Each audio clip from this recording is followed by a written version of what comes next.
Hello दोस्तों, कैसे हैं आप सभी लोग। उम्मीद करता हूँ खैरियत से होंगे। दोस्तों, आज हम बात करेंगे आयुष धन्वंतरी अवार्ड के बारे में। जैसे कि आप स्क्रीन पे देख सकते हैं कि राष्ट्रीय पुरस्कार की मैंने वेबसाइट को ओपन किया है। तो इसमें क्या होता है, लोगों को अपना रजिस्ट्रेशन करना पड़ता है जिस फील्ड से भी वो होते हैं, ताकि उनकी एक लिस्ट जारी की जा सके और उसके बाद जो एलिजिबल होता है उसको वो पुरस्कार से सम्मानित किया जाता है। ठीक है, जब आप इस वेबसाइट पे जाएंगे, government of India recognise people who have shown excellence in their field and dedication for service to society.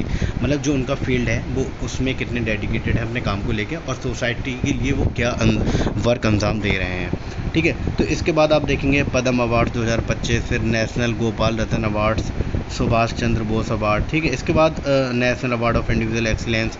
इसके बाद जब आ जाएंगे तब आप ये देख रहे होंगे नेशनल धन्वंतरी आयुर्वेदा अवार्ड 2024। इसके जो ओपन हो चुके हैं फ्रॉम 5 जून 2024 से 20 अगस्त 2024 तक ये ओपन है। आप इसमें रजिस्ट्रेशन कर सकते हैं और इसे जब हम ओपन करेंगे डिटेल्स में क्या मांग रहे हैं। ठीक है, डिटेल्स में आप देख ले सकते हैं। National Dhanvantari Ayurveda award ministry of Ayush के अंतर्गत आता है और ये एस्टेब्लिश हुआ था 2016 में। ठीक है, और इसमें नॉमिनेशन स्टार्ट डेट जो हुई थी 5 जून को हुई थी और नॉमिनेशन एंड डेट जो है वो 20 अगस्त है। अनाउंसमेंट डेट अभी जब इसे सम्मानित किया जाएगा अब मतलब पुरस्कार से, वो डेट अभी अनाउंस नहीं की गई है।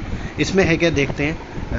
Objective of the award are to motivate the vaidya and Ayurveda expert to adopt best practice of Ayurveda in the pursuit of excellence, to encourage excellence through competition. Eligibility क्या है, significant contribution to the field of Ayurveda in the terms of promotion and propagation of Ayurveda at the national international level, teaching research and development policy and planning for Ayurveda promotion and integration at the national level.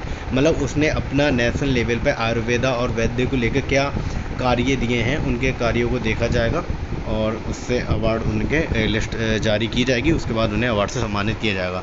Renowned Ayurveda practitioner with in minimum 20 year of professional experience. दूसरा क्या है, उनका criteria 20 साल minimum होना चाहिए कि उसने आयुर्वेदा की फील्ड में काम किया हो।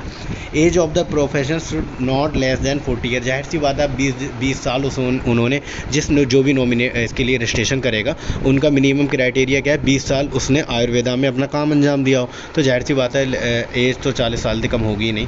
तो तीसरा क्राइटेरिया क्या है, एज जो है 40 साल से कम नहीं होनी चाहिए। A degree in Ayurveda recognized as per the provision of the National Commission for Indian System of Medicine Act 2020 or the Indian Medicine Central Council Act CCIM 1970 as applicable would be eligible for the award. Past awardees will not be considered for a second time for the same award. जिनको पहले ये award मिल चुका है वो इस award के लिए दोबारा अपना रजिस्ट्रेशन नहीं कर सकते हैं। डेकोरेशन क्या है, the awardee will be presented with a cash prize, 5 lakh तक का कैश प्राइज मिलेगा, ट्रॉफ़ी मिलेगी, एक सनद मिलेगी और जो शॉल वगैरह मिलती है वो मिलेगी। नंबर ऑफ अवार्ड क्या है, there shall be 3 award to be given annually. हर साल जो होते हैं 3 अवार्ड दिए जाते हैं। Who can nominate Ayurveda practitioner who are eligible may be nominated by either themselves or another individual. अब वो खुद ही इसके लिए नॉमिनेट कर सकते हैं या किसी अन्य के द्वारा। सिलेक्शन प्रोसेस क्या है, the application received online will be scrutiny जो बोलते हैं वो करेंगे for developing a data sheet on essential criteria, desirable criteria and additional criteria. The qualifying candidate will be scored and the final selection will be recorded. Ceremony details क्या है, the award shall be presented at the time of the annual Ayurveda day to be celebrated on Dhanvantari Jayanti, Dhanteras के मौके पर इसे distribute किया जाएगा। तो आपने जाना क्या क्या उसकी क्राइटेरिया वगैरह वगैरह है। ठीक है दोस्तों, जो भी नॉमिनेट अपने आसपास शेयर करे, इसे शेयर कर सकता है। जो भी लोग एलिजिबल हों ज़रूर नॉमिनेट करें। थैंक यू दोस्तों।